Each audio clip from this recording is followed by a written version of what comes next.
இனிய தமிழமுது நேயர்களே, அனைவருக்கும் இனிய காலை வணக்கங்கள். இன்று நாராயணியத்திலே நாம் பார்க்க இருப்பது தசகம் 88.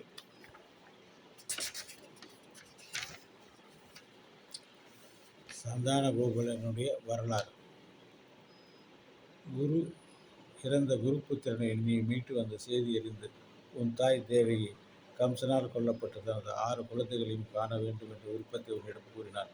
தாயாரின் விருப்பத்தை தட்ட விரும்பாத நீயும் அதன் பொருட்டு சுதலோகத்திலிருந்து மகாபலியிடம் சென்றாய். அவனும் உன்னை வணங்கி பூசித்தான்.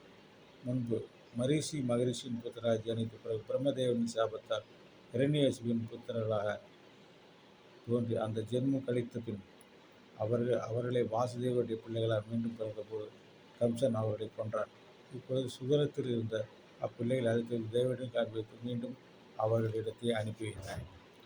உன் பக்தர்களான சிறுசுதேவனும் புகழ்பெற்ற அந்தனுக்கும் பகுலாக என்ற அரசன் ஒரே காலத்தில் அருள்புரிய விரும்பினாய். அவள் தவசிரேஷ்டர்கள் புரி சூழ மிதிலை சென்றாய். நீ 2 உருவங்களை எடுத்துக்கொண்டு இருவரின் இல்லத்திற்கும் ஒரே நேரத்தில் சென்றாய். பகுலாகவன் மிகுந்த செல்வங்களாலும் சிறுத தேவன் அன்று பறித்த பழம் உணவு முதலியவற்றாலும் உன்னை உபசரித்து நீயோ சமமாக இருவரும் மகிழ்ச்சியுற்று இருவரிடம் மோட்சத்தை கொடுத்தார். ஒரு சமயம் துவாரகையில் ஒரு அந்தனுக்கு குழந்தைகள் அடிக்கடி பிறந்து இருந்தன. அவன் உன்னிடத்தில் தன் நிலையை கூறி புலம்பினான். நீயோ தலைவிதி யாரால் தடுக்க முடியும் சொல்லி உலகங்கள் அனைத்துக்கும் தாங்குகின்றவனாக இருந்தும் அவன் விஷயத்தில் பாராமுகமாயிருந்தாய். நீ அர்ஜுனன் செருக்கினை அளிக்கும் அவனுக்கு நீ மனிதன் என்ற எண்ணத்தையும் மழுகி அவனுடைய அறிவை திருத்தி மிகச்சிறந்தவை என்பதை காட்டு உண்மை அறிவை காட்டும். அதனால் தான் அவ்வாறு செய்தாய் என்று எண்ணுகிறேன். அந்த அண்ணனுக்கு 8 பிள்ளைகள் பிறந்த உடனே இருந்தனர். நீ கவனிக்காமே அந்த துன்பம் உண்டாயிற்று என்று மக்கள் வெளிப்படையாக பேசிக்கொண்டு அதே நேரத்தில் அர்ஜுனன் துவாரிக்கு வந்தான். நட்பினால் அங்கே தங்கியிருந்த போது அந்தன் 9வது பிள்ளை பிறந்து இறந்தது. அதனால் அந்த அந்தன் பெரும் பெருந்தி அழுதான். அந்த அழுகை கேட்ட அர்ஜுனன் இனி பிறக்கும் 10வது குழந்தை இருந்தால் அதை திருப்பி கொண்டு வருவேன் இல்லை என்ற அக்னி பிரவேசம் சென்று உறுதியளித்தான். செருக்கூட்டு அர்ஜுனன் அடுத்து பிரவேச நேரம் வந்தவுடன் உன்னிடம் சொல்லாமல் அந்த அர்ஜுனன் வீட்டிற்கு சென்றான். பெரிய அஸ்தங்களாலும் அம்புகளின் கூட்டங்களாலும் பிறப்பறை மறைத்தான். அப்படி செய்து குழந்தை மறுகணத்தில் இருந்துவிட்டது. உடனே அர்ஜுனன் யமன் இந்திரன் ஒரு நகரங்களை யோகத்தியால் அடைந்து இறந்த குழந்தை மீட்பதற்காக தேடினார். அந்த முயற்சியின் 18 நாள் தீயில் மூழ்கி உயிரிழத்து நின்றாய். அப்பொழுது நீ புன்னகையோடு அவனை தடுத்தாய். நீ அர்ஜுனோட தேரில் ஏற்கொண்டு மேற்கு திசையை நோக்கி சென்றாய். லோகமானத்தையும் கடந்தாய். அது மிகுதியாக இருந்த இருளை சுதர்சன சக்கரத்தின் ஒளியால் அகற்றினாய். அந்த ஒளி மிகுதியால் பூசண கண்களோடு அர்ஜுனம் பார்ப்பார் என்ற இருட்டில் மிக தொலைவில் இன்னதென்று வெறிக்கு இல்லாத ஒரு இடமான வைகுண்டத்தை காட்டினாய். அந்த வைகுண்டத்தில் ஆதிசேஷன் படிக்கும் மீது வீட்டினுடைய திவ்ய ஆவணங்களால் அலங்கரி பெற்ற ஆயுதங்களால் சூழப்பட்டவர் மஞ்சள் பட்டாடை அணிந்து புது நீரையுடைய மேகத்தை போல் அழகிய சாமளமேடைய மும்மூர்த்திகளையும் ஆள்பவனாய் வேதங்கள் உட்பட விளங்கும் மங்கள ரூபியான உன்னையை பரமாத்மா உன்னுடைய பிரியமான நண்பன் கூடி தரிசித்து மகிழ்த்தாய். அவர்கள் கண்ட அந்த ஸ்வரூபம் 8 கையுடைய மகாகால மூர்த்தியான பகவத் ஸ்வரூபமாக இருந்தது. அந்த பகவான் உங்களை பார்த்து நீங்கள் இருவரும் நானே ஒரு ரூபத்தில் ஈஸ்வரத்தன்மை நன்றாக பிரகாசிக்கும் மற்றதில் மறைந்துள்ளது. அப்படி பிரிந்து காணப்படும் உங்கள் இருவரையும் பார்க்க வேண்டும் என்று அந்தனின் குழந்தைகளை கொண்டு வந்தேன். விரைவில் அவர்களை அழைத்து செல்லுங்கள் என்று கூறினாய். பின் அர்ஜுனன் உன் பெருமையை கூர்ந்தாய். நீ அந்த குழந்தைகளை அழைத்து சென்ற அந்தனிடம் சேர்ப்பித்தாய். அவ்வாறு நீ பலவையான திருவிளையாடல்களை கொண்டு உலகத்தை மகிழ்வரச் செய்தாய். விருஷ்ணி வம்சத்தை வளர செய்தாய். பல வேள்விகளை ஏற்றினாய். ஒப்பற்ற திருவிளையாடல்களை மானின் கண்களை போன்ற கண்களுடைய பெண்களையும் மகிழ்வித்தாய். நில உலகின் சுமையை ஒழிப்பது என்ற விஷயத்தை காரணம் காட்டி உன் திருவடிகளை சரணடைந்தவர்களுக்கு மோட்சத்தை அளிக்க எதிர்குலத்தில் அவதற்கு முழுமுதற் பொருளான பிரம்மத்தின் வடிவமா நீயே மனித வடிவில் மறைந்து விளங்கினாய். நடிகர் நாரதர் லீலா வினோதங்களை ரசிப்பதற்காகவே பெரும்பாலும் உன் துவாரகையில் வாழ்ந்து வந்தார். அப்பொழுது ஒரு நாள் புண்ணியசீலனாகும் தந்தை வசுதேவர் அந்த நாரதரிடமிருந்து ஞானோபதேசம் பெற்றார். பக்தரில் சேர்ந்தவனும் அறிவாணிவான உத்தவனும் பின்னிடத்தில் ஞானசாரத்தை அடைந்தான். அந்த உத்தவன் மக்களின் நன்மைக்காக ஒரு கட்டளின் பேர் இன்றளவும் பத்திரிகாசிரமத்தில் தவறு செய்து கொண்டிருக்கிறான். இது குருவாயூரின் தலைவனே, இந்த அவதாரத்தில் தான் எல்லா ஜனங்களும் எல்லா இடத்திலும் யோக பேதங்களால் சிரமப்பட ஒப்பற்ற எளிய மார்க்கங்களான அன்பு, பயம், சிநேகம், பகை, ஆசை முதலிய எண்ணங்களால் அனைத்து துன்பங்களையும் கடந்த மோட்சத்தை அடைந்தார்கள்.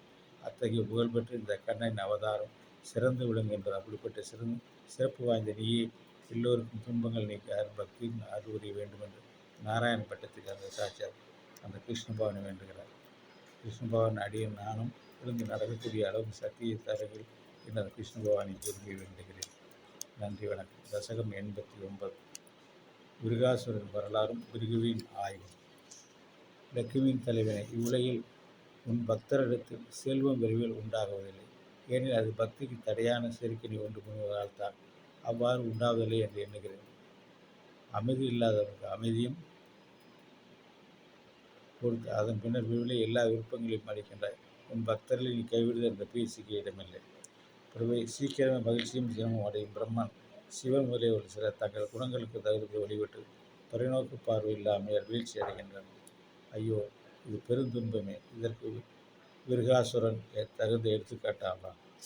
ஒரு நாள் சகுனியின் மகனான விருகாசுரன் நாரதன் சென்று விரைவாக மகிழ்ச்சி அடைந்து வரமளிக்கக்கூடிய இறைவனை பற்றி கேட்டான். உடனே அந்த நாரதன் சிவபெருமானை வழிபடும்படி அறிவுரை அளித்தார். தீயவர்களுக்கு விரோதியான உன்னை பெறவில்லை.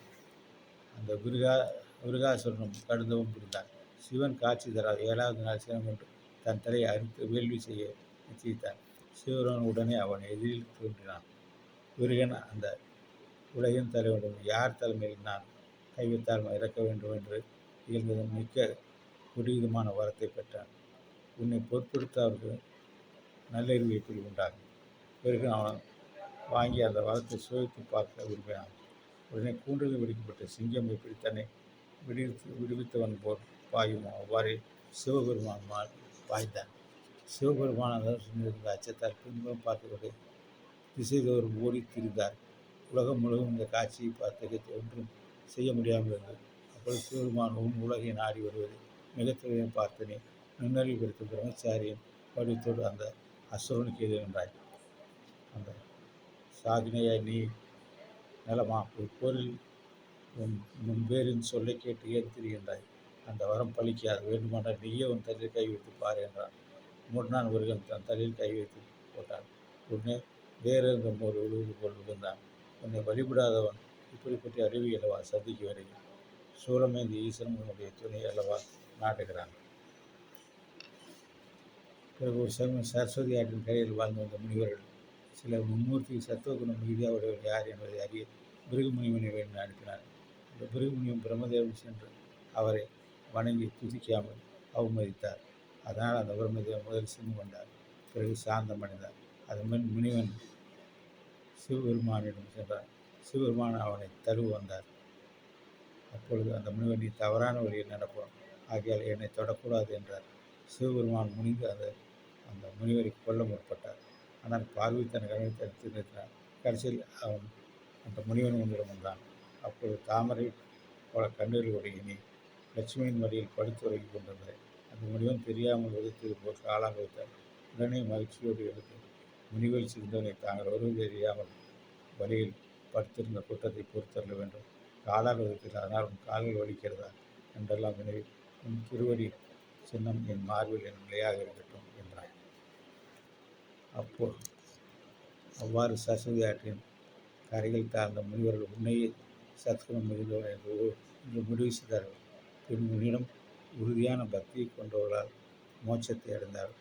அச்சுதனை நம்பினவரை கைவிடுதல் என்ற தோஷமில்லாதவன் சத்துவகுணம் மிகுந்த திருமேனியுடைய உன்னை நாங்கள் வணங்குகிறோம். விஷ்ணுவை முதற் பொருளை, பெரியவனை, குருவாயின் தலைவனை, உலக படைப்பில் தொடர்புடைய துதி பாடகர்களுக்கும் வேதங்களால் துதிக்கப்பட்ட சச்சிதானந்த வடிவனான நீ உலகங்களும் பரமாத்மாவை பேருவை பெற்றுவிடுகிறேன். கோவிலின் பாக்கிய பொக்கிஷம் உண்மையை நான் என் துன்பங்களை போற்றி அருள வேண்டும் என்று வணங்குகிறேன் என்று நாராயணமூர்த்தி கிருஷ்ண பகவானை வேண்டுகிறேன். அதேபோல் இந்த கிருஷ்ண பக்தனை நானும் உன்னை கிருஷ்ண பகவான் வேண்டுகிறேன். நானும் எழுந்திருக்கக்கூடிய சக்தியை குழு ஆண்டவான் என்று பணிந்து கேட்டுக்கொள்கிறேன். நன்றி, வணக்கம். நாளை தினம் தசகம் 90 விஷ்ணுவின் பெருமை நிலைநிறுத்தல். ஒரு அருமையான ஒரு தசகம். எல்லோரும் கேட்டு இன்புறுமாறு கேட்டுக்கொள்கிறோம். நன்றி, வணக்கம்.